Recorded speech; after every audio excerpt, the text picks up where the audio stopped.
శ్రీ బెందాల అశోక్ గారు ఇప్పుడే విచ్చేశారు కాబట్టి ఈరోజు మన కుల సమావేశం మన కష్ట సుఖాలు మాట్లాడుకుని తెలుగుదేశం పార్టీకి అండగా ఉండాలని చెప్పడానికి మనం ఏర్పాటు చేసుకున్నటువంటి సమావేశం. ఇది మన కుటుంబ సమావేశం.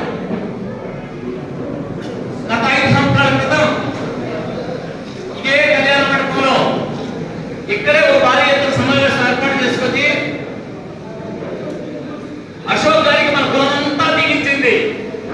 మీరు మా శాసనసభ్యుడు కావాలి అని చెప్పి మన అందరం అండగా నిల్చున్నాం.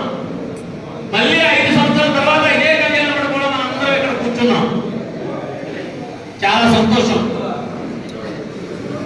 ఈరోజు తెలుగుదేశం పార్టీ అంటే కళింగ కోమట్లకి పుట్టినిల్లు లాంటిది. మనం ఎవరు చెప్పినా చెప్పకపోయినా 80% ఓట్లు ఎప్పుడు కూడా పార్టీ పుట్టినిల్లు కూడా తెలుగుదేశం పార్టీకి ఓటేసినటువంటి కులం మనది. దయచేసి నిశ్శబ్దంగా ఉండాలి. తెలుగుదేశం పార్టీకి ఓటేసినటువంటి కులం మనది. అయితే అటువంటి పరిస్థితుల్లో స్వాతంత్రం వచ్చినట్టు కూడా మన కులం బాగా వెనకబడి ఉండిపోయింది. మన వృత్తి వ్యాపారాలకే అంకితమైపోయింది. కానీ మన కులంలో విద్యార్హత కానీ విద్యార్థులు కానీ ఉద్యోగస్తులు కానీ అనుకున్న స్థాయిలో లేకపోవడం వలన మనం సమాజంలో ఒక గౌరవమైన స్థానం సంపాదించలేకపోయాం. కష్టపడి వ్యాపారం చేస్తాం, కష్టపడి సమాజానికి సేవ చేస్తాం, కష్టపడి ప్రతి వారి కష్టంలో పాలు పంచుకుంటాం. కానీ మన కష్టాన్ని అర్థం చేసుకోవాలి మనుషులు చాలా కష్టమైన పరిస్థితి. ఎందువల్లంటే ఒక్కసారి ఆలోచించండి. ఈ సమాజంలో ఒక గుడి కట్టాలన్నా, ఒక బడి కట్టాలన్నా, ఒక సేవా కార్యక్రమం చేయాలన్నా కళింగ వైశ్యుడికి హస్తం లేకుండా ఏ కార్యక్రమం జరగదు. అయితే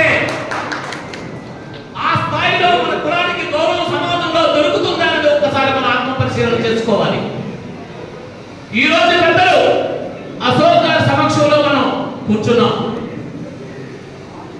ఒకనాడు గ్రామానికి సరైన రహదారి లేక ఇక్కట్లో పడుతున్నటువంటి సమయంలో ప్రతి గ్రామంలో ఒక వైశ్య కుటుంబం ఉన్నా కూడా ఆ గ్రామానికి మొత్తం నిత్యావసర సరుకులు అందించి ఒక సేవకుడిగా ఆ గ్రామానికి సేవ చేసినటువంటి కళింగ కోమటి కులస్తులు ఇక్కడందరూ ఉన్నారు.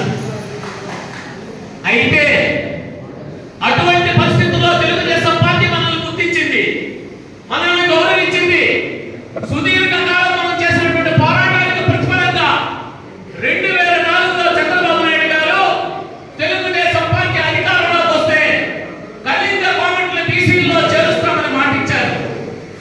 100 రోజుల్లో పెద్దల అచ్చెన్నాయుడు గారి దయవల్ల, శాసనసభ్యుల అశోక్ గారు, మిగతా శాసనసభ్యుల దయవల్ల, ఎంపీ గారి దయవల్ల 100 రోజుల్లో కళింగ కోమట్ల బీసీల్లో చేర్చి మాట నిలబెట్టుకున్నటువంటి ప్రభుత్వం నాయకుడు చంద్రబాబు నాయుడు. అయితే కళింగ కోమట్ల బీసీల్లో చేరిస్తే వాకేమని కొంతమంది అనుకుంటారు. కానీ ఈ రోజు సమాజంలో మన ప్రమాణాలు, జీవన ప్రమాణాలు పెరుగుతున్నాయంటే, ఆర్థిక స్థితిగతులు రేపు మారుతున్నాయి అంటే, రాజకీయ పరిస్థితులు మారుతున్నాయి అంటే, ఈరోజు బీసీల్లో మనం ఉండడం వలన మన హక్కులను మనం సాధించుకోవడానికి సమాజంలో ఒక అర్హత సాధించాం. అది ప్రధానమైన పాత్ర. అటువంటి పరిస్థితుల్లో రాష్ట్ర ప్రభుత్వంలో మధ్య అవకాశాలు వచ్చాయి. కేంద్ర ప్రభుత్వ స్థాయిలో విద్యా ఉపాధి అవకాశాలు కావాలనుకుంటే మనకు ఓబీసీ కూడా కావాలి. ఆ ఓబీసీ సాధన కోసం నిరంతరం రామ్మోహన్ నాయుడు గారు ప్రయత్నం చేస్తున్నారు. రేపటి ఎన్డీఏ కూటమి ప్రభుత్వంలో అది కూడా మనం సాధించుకు తీరుతాం. కళింగ కోమట్ల ఓబీసీల్లో కూడా చేరుస్తారు. అయితే ఇదంతా కూడా ప్రభుత్వ పరంగా, రాజకీయంగా తెలుగుదేశం పార్టీ మనకు చేస్తున్నటువంటి సహాయ సహకారాలు. స్థానికంగా మనం కొన్ని సమస్యలు కూడా చర్చించుకోవాల్సిన అవసరం ఉంది. ఈ సోంపేట పట్టణం కళింగ కోమట్లకి ఒక పెద్ద దిక్కు లాంటిది. ఈ జిల్లాలో అత్యధిక శాతం కలిగినటువంటి పట్టణాలు ఏవైనా ఉన్నాయి అంటే అందులో సోంపేట, నర్సన్నపేట, శ్రీకాకుళం అనేది చెప్పక తప్పదు. అయితే సోంపేటకి ఇంకా చరిత్ర ఉంది. ఇది మార్గదర్శకంగా ఉండేది మిగతా పట్టణాలకి. అటువంటి పెద్దలు సానా వీరభద్రరావు గారు లాంటి పెద్దలు ఉత్సాహంగా ఆ రోజు రాజకీయాల్లో పాల్గొని మన కులానికి ముందుకు తీసుకునేటువంటి నాయకులు ఉండేవారు. అయితే ఈ రోజు అటువంటి ధైర్యవంతులు, కులాన్ని కాపాడగలిగే శక్తివంతులు మనకు లేరు. బుద్ధి బలం మనకుంది కానీ, మానసిక బలం ఉంది కానీ అడ్డ బలం మనకు లేదు. సమాజంలో అనేక సందర్భాల్లో మనం అవహేళన చేయబడుతున్నా కూడా మనం ఎదిరించి తప్పు అని చెప్పలేని పరిస్థితుల్లో మనం ఉన్నాం. ఈ రోజు ఇక్కడ ఉన్నటువంటి ఇంతమందిలో ఒక 5% మంది రాజకీయంగా పదవులు కావాలనో, రాజకీయాల్లో స్థానం కావాలనో కోరుకుంటారు. మిగతా 95% మంది తెలుగుదేశం పార్టీకి ఓటర్లు, తెలుగుదేశం పార్టీ గౌరవించాలని కోరుకున్న వాళ్ళే కానీ ఇందులో పదవులు కావాలని కోరుకున్న వాళ్ళు ఎవ్వరూ లేరు. అయితే ఈరోజు తెలుగుదేశం పార్టీలో మన బరాటం వైకుంఠరావు గారు గతంలో ఇదే స్థానంలో గత ఎన్నికల్లో ఒక సమావేశం ఏర్పాటు చేసి మీ అందరినీ చేరదీసి ఆ రోజు అశోక్ గారి కోసం పనిచేసినటువంటి వ్యక్తి కరోనాలో చనిపోయాడు. అయితే ఈ కులపరంగా కానీ లేకపోతే మన పార్టీ పెద్దల తరపున కానీ ఆ కుటుంబాన్ని ఆదుకోవాల్సిన బాధ్యత మన మీద ఉందని మాత్రం ఈ సందర్భంగా మనం గుర్తు చేసుకోవాలి. ఎందుకంటే ఈరోజు స్వార్థం లేని రాజకీయాలు చేస్తున్న మనందరం కూడా ఇక్కడ వాళ్ళు బాగుండాలి, వాళ్ళు ఉన్నత స్థానాల్లో ఉండాలి, వాళ్ళు రాజకీయంగా మనం ఆదుకోవాలి రేపు భవిష్యత్తులో అని చెప్పి మనం ఆలోచిస్తుంటాం. దొంగ వ్యాపారాలు చేయం, తప్పుడు పనులు చేయం, కష్టపడి రక్తాన్ని శ్రేణంగా మార్చి బ్రతుకుతాం. ఈరోజు గౌరవం కోసం తిండి లేకపోయినా ఇంటిలో ఉంటాం కానీ తప్పుడు పనులకు ఆస్కారం లేనటువంటి కులం మనది. అటువంటి పరిస్థితుల్లో ఆ కులాన్ని, ఆ కులంతో ఆత్మరక్షణని కాపాడవలసిన బాధ్యతగా ఈరోజు ప్రజాప్రతినిధులుగా మా అందరికీ ముందున్నటువంటి మీరు అన్నది కూడా ఒక్కసారి మీరు గుర్తుంచుకోవాలనే సందర్భంగా కోరుతున్నాం. ఒక వైసీపీ అన్యాయం జరిగితే మీరు శాసనసభ్యుల దృష్టికి తీసుకెళ్ళండి, తప్పనిసరిగా ఆయన స్పందిస్తారు. లేనప్పుడు ఈ రోజు ఎలాగైతే గోవిందరాజు గారు మేము అందరం వచ్చి అశోక్ గారికి ఓటేయండి అని అడుగుతున్నాము, అలాగే రేపొద్దున మీ సమస్య వచ్చినప్పుడు పరిష్కరించలేనప్పుడు మీ తరఫున బాధ్యత తీసుకుంటామని కూడా ఈ సందర్భంగా తెలియజేస్తున్నాం. ఈరోజు చాలా మంది ఉన్నాం, మనకు మనసులో బాధ ఉంటుంది, మనసులో మాటలు ఉంటాయి, మనసులో ఆవేదన ఉంటుంది, కానీ చెప్పడానికి భయం, ధైర్యం చాలదు. మనకెందుకు అని ఊరుకుంటాం, కానీ మనం అలా ఊరుకున్నంత కాలం కూడా వెనకబడే ఉంటాం, కానీ ముందుకు రానని మాత్రం ఒక్కసారి ఆలోచించండి సందర్భంగా తెలియజేస్తున్నాను. అశోక్ గారు, మీరు దయచేసి ఎన్నికలప్పుడు మనం సమావేశం పెడుతున్నాం, చాలా సంతోషం. అలాగే మీరు శాసనసభ్యులు అయిన తర్వాత కూడా మా కులంతో పదే పదే సమావేశాలు మీకు అవకాశం ఉన్నప్పుడు పెట్టి ఈ రోజైతే ఎలాగైతే కూర్చొని వాళ్ళ సమస్యల కోసం వాళ్ళు ఓటు కావాలని మనం అడుగుతున్నామో, రేపొద్దున కూడా మీరు బాధ్యతగా శాసనసభ్యులు అయినప్పుడు కూడా ఇలాగే సమావేశాలు పెట్టి మా సమస్యలను తెలుసుకోవాల్సిన బాధ్యత, దాన్ని పరిష్కరించవలసిన బాధ్యత కూడా మీ మీద ఉందని ఈ కుల సంఘ పదాలుగా ఈరోజు ఒక శాసనసభ్యుడిగా మీరు జిల్లా సమన్వయ కమిటీలో సభ్యులుగా ఉంటారు. ఈ రోజు ఇక్కడ కూర్చున్న వాళ్ళందరూ మీరు తండ్రితో సమానం. మాకు మేము పిల్లలు, ఇక్కడ ఉన్న వాళ్ళందరం పిల్లలు ఏదైనా తప్పు చేస్తే ఆ పిల్లల్ని పిలిచి మందలించి దారిలో పెట్టుకోవాల్సిన బాధ్యత తండ్రికి మీకుంది. అంతేగాని ఎవరో ఒక తప్పుడు మాటలు చెప్తే బదిలు కొట్టి చెబితే ఆ మాటలు చెవిలో పెట్టుకొని మమ్మల్ని దూరంగా పెడితే ఆ అరణ్యరోధన, ఆ బాధ ఈ పిల్లలు ఏ తండ్రికి చెప్పుకుంటారో ఒక్కసారి ఆలోచించండి. దయచేసి వాటికి ఆస్కారం లేకుండా ఈ రోజు ఎలా అయితే మీ భవిష్యత్తు బాగోవాలి, తెలుగుదేశం పార్టీ రావాలని ఆలోచిస్తున్నారు. రేపటి వాళ్ళ ఆత్మగౌరవాన్ని కూడా పరిరక్షించవలసిన బాధ్యత, వాళ్ళతో సమావేశమవలసిన బాధ్యత మీ మీద ఉందని కూడా ఈ సందర్భంగా తెలియజేస్తున్నాను.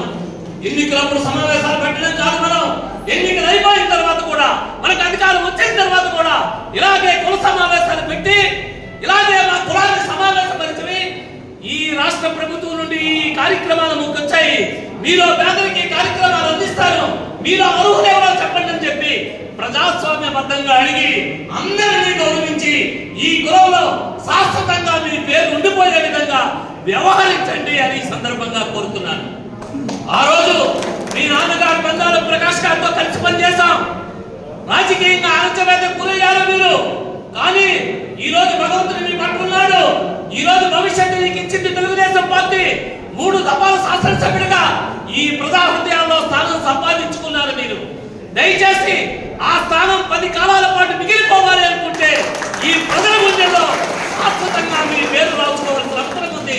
దానికి మీ సేవ, దానికి మీ పరిచయాలు, దానికి మీ అంకిత భావం ముఖ్యమని సందర్భంగా తెలియజేస్తున్నాను. దయచేసి కలిగిన కోమటి ఆత్మగౌరవాన్ని కాపాడండి, వాళ్ళ వ్యాపారాలకి అండగా నిలబడండి.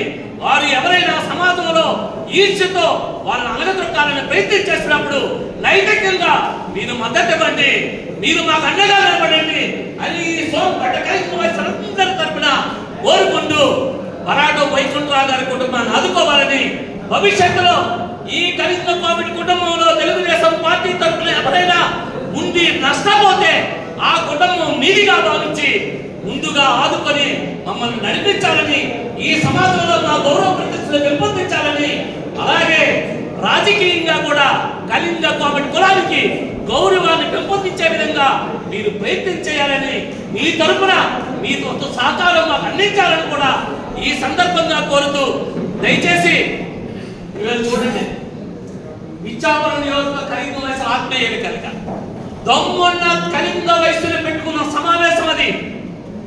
ఓపెన్ గా మేము తెలుగుదేశం పార్టీకి మద్దతు ఇస్తున్నాం. అటువంటి ఆలోచన ఉన్న వాళ్ళందరూ రండి అని మనం పిలిచాం. మీకు పెన్ ఇస్తాము, మీకు పుస్తకం ఇస్తాము, మీకు సిల్వర్ కాయిన్ ఇస్తామని చెప్పి మనం ఎవరికి పెళ్ళలేదు. అంటే అంత దమ్ముతో ఈ రోజు సోంపేట కట్టల కళింగ కోమటి సంఘం పనిచేస్తుంది.